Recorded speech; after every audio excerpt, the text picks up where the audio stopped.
안녕하세요, 민쌤입니다. 이번 영상에서는 예고해 드린 바와 같이 입시 때 제출하는 자기소개서와 학생부 등 서류와 관련된 질문을 대비할 수 있는 서류 면접 준비 방법에 대해서 말씀을 드리려고 합니다.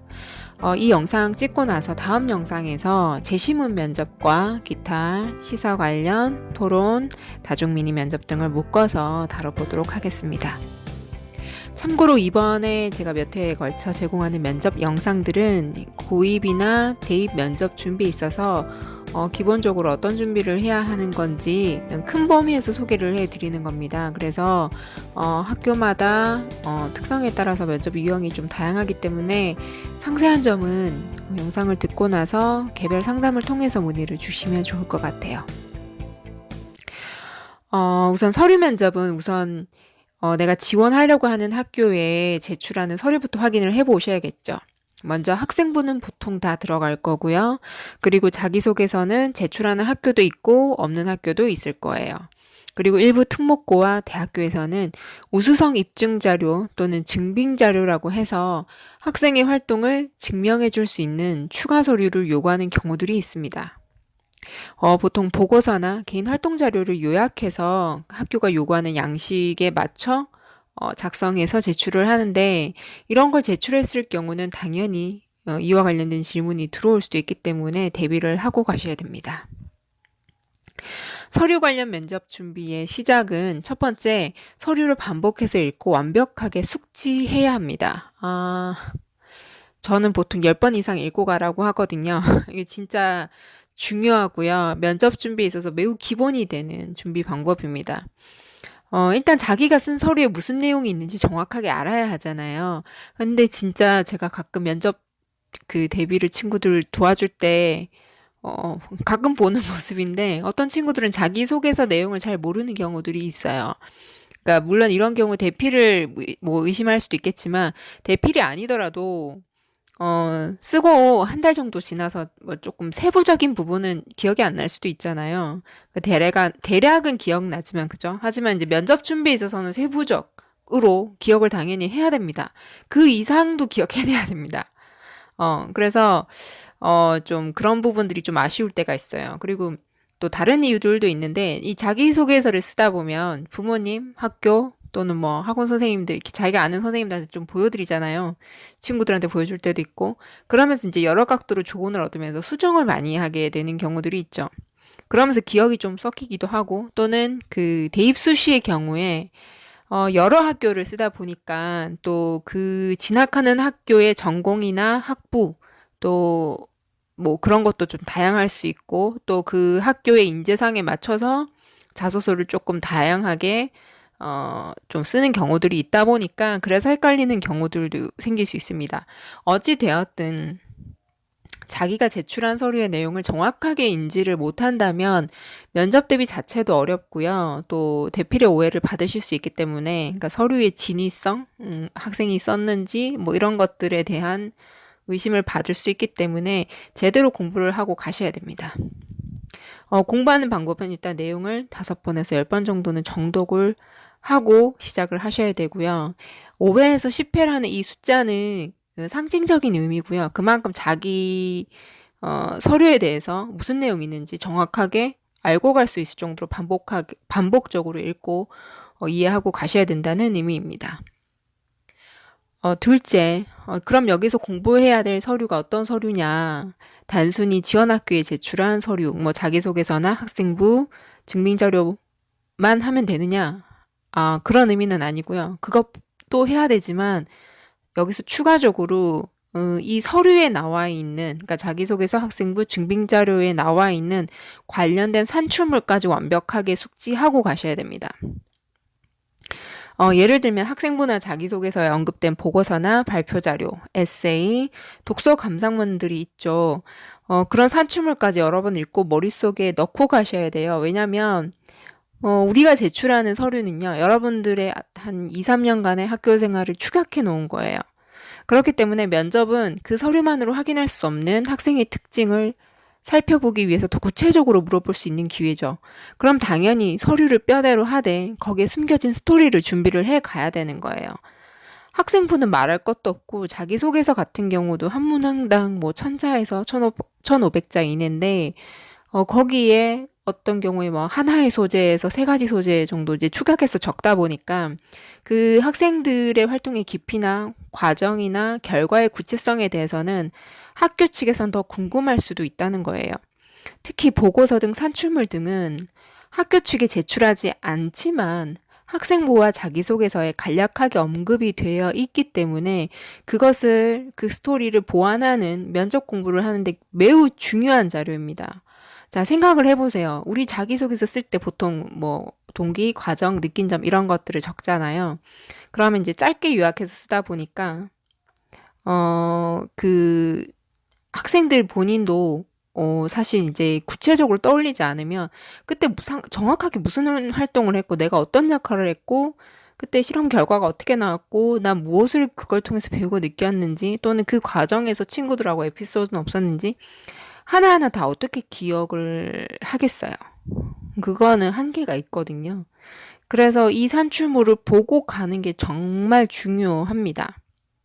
자, 그런데 산출물을 제가 이제 면접 준비할 때 가져와 봐라고 하면 없다고 하는 학생들이 꽤 많아요. 아직까지도. 그러니까 보고서나 독후감 이런 걸 보관을 안 하더라고요.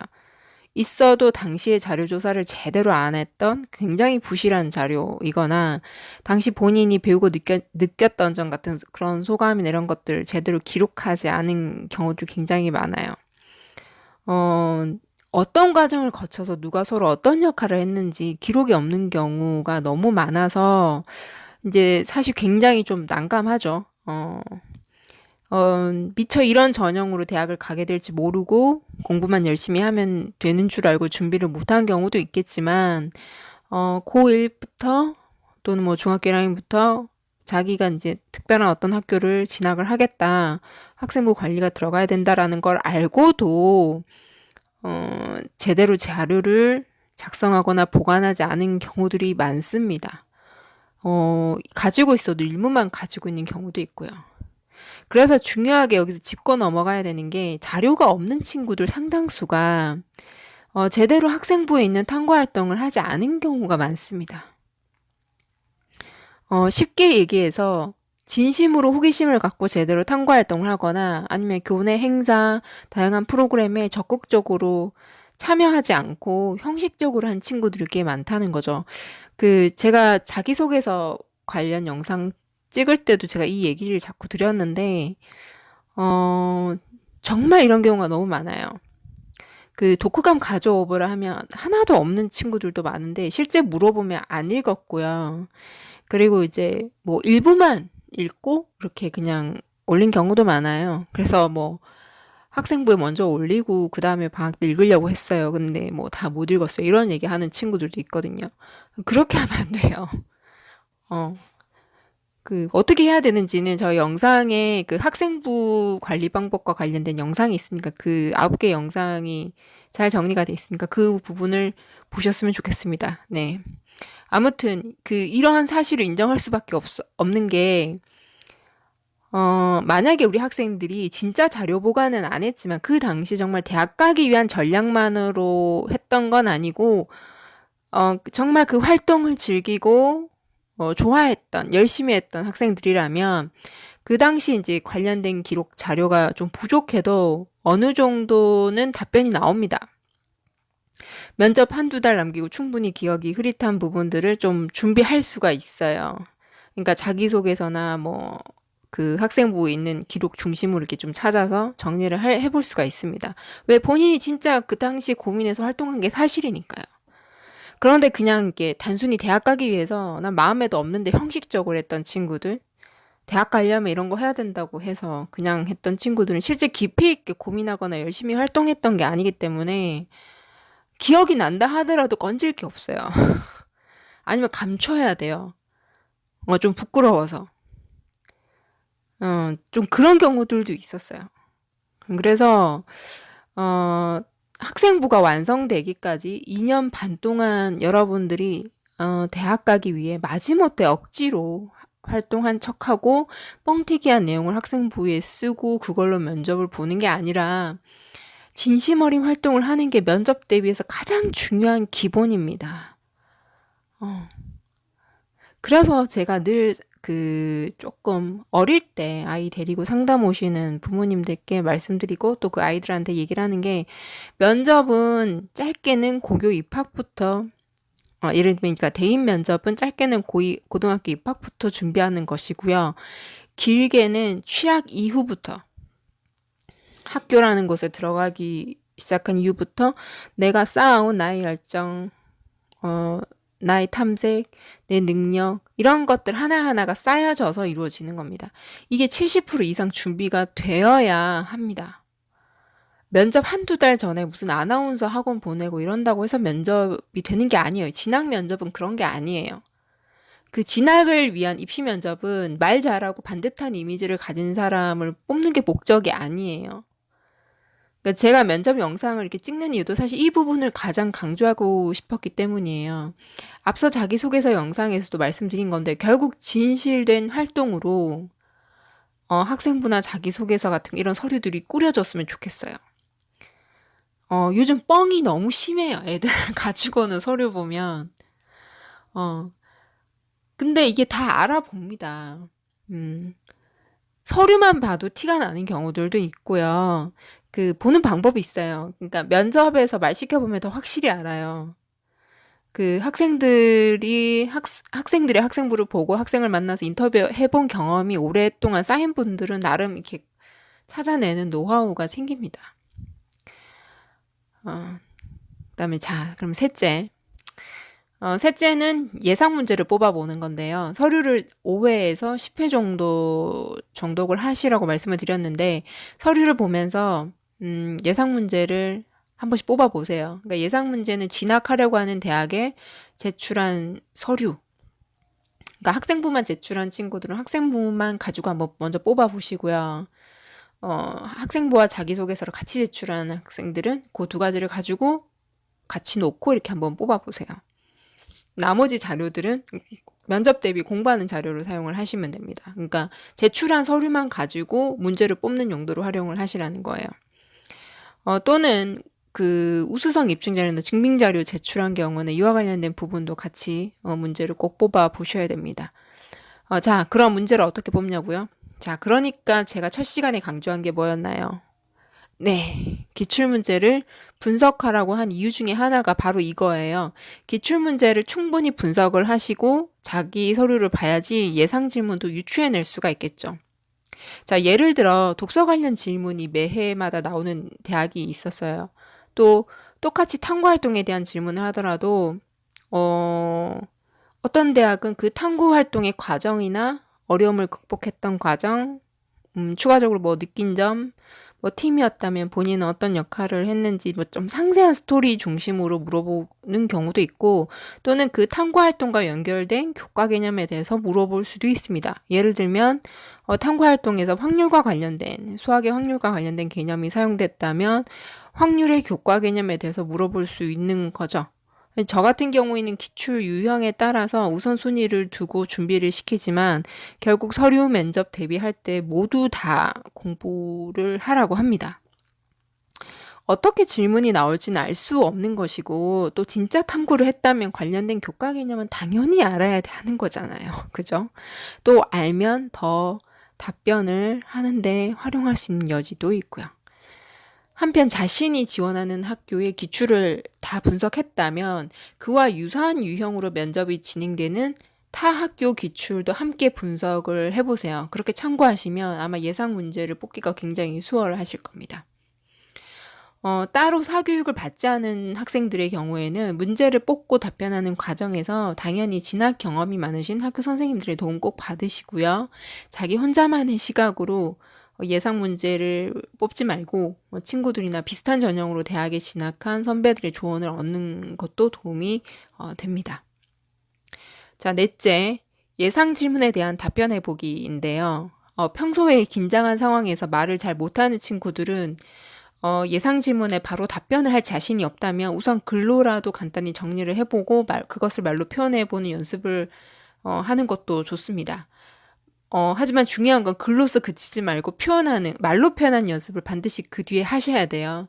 물론 실전 면접에서 예상 질문과 그대로 똑같이 질문이 나온다는 보장을 갖고 이 연습을 하는 건 아닙니다. 이 연습을 하는 이유는 말하는 연습을 좀 해보자는 거예요. 그리고 글로, 그리고 그 말로 나의 이야기를 풀어내는 연습을 통해서 내가 그동안 해왔던 과정들을 다시 한번 머릿속으로 정리하는 기회를 갖는 거예요. 앞에서 서류를 반복해서 숙지한 것과 그 다음에 여기서 글과 말로써 정리하면서 내 경험과 생각을 다시 기억을 떠올리고 정리하면 굉장히 도움이 많이 됩니다. 이렇게 떠올리고 반복하고 정리하는 연습을 하고 가면 현장에서 질문을 받았을 때 그 질문의 요지, 형태에 맞춰서 내가 떠올리고 정리했던 기억들을 조각조각 붙여서 다시 그 질문의 유형에 맞게끔 표현을 해야 하는 상황들이 생기는 거예요. 그래서 예상 답안들을 그대로 외워서 간다라고 꼭 생각하지 마시고 어차피 현장 가서 면접을 볼 때 그 질문을 받을 거 아니에요. 그 질문에 맞게 답해야 하는 거니까. 그죠? 그래서 오랜 기억들을 끄집어내고 정리하는 기회다 생각하고 연습을 꼭 하셨으면 좋겠습니다. 물론 흔히 자주 나오는 질문이나 기본적인 자기소개 또는 지원 학교나 전공에 관련된 기본 정보들은 미리 숙지하고 가는 경우들도 있습니다. 하지만 이런 준비된 멘트들을 가서 긴장해서 무작정 외우고 나와야지 이렇게 생각하지 마시고요. 그렇게 생각했다가는 질문의 요지는 그게 아닌데 엉뚱하게 대답하고 막 긴장해서 뭐 이상해져 버린 경우들이 있을 수 있어요. 그러니까 침착해야 돼요. 그래서 질문을 잘 듣고 정확하게 이해하고 필요한 답변을 내가 준비된 내용을 적절하게 이렇게 뽑아서 활용할 수 있는 그런 지혜가 좀 필요합니다. 다음 시간에는 재시문 면접을 살펴볼 건데요. 재시문 면접 살펴보면서 이와 함께 시사, 토론, 다중미니 면접을 함께 다뤄볼 거예요. 왜냐하면 이게 좀 그 실제로 트레이닝 할 때는 제가 그 재시문 면접 학교별로 따로 그 다음에 이제 시사가 들어가면 시사 따로 이렇게 트레이닝을 시키는데 실제로는 약간 엮여서 나올 수도 있거든요. 그게 좀 물론 학교마다 그러니까 대학마다 좀 면접 유형이 좀 다른데 어차피 공부하는 방법은 이게 똑같기 때문에 준비하는 방법은 거의 크게 맥락이 똑같기 때문에 저는 요거를 묶어서 같이 이렇게 다음 시간에 설명을 드리도록 하겠습니다. 그러면 다음 시간에 뵐게요. 감사합니다.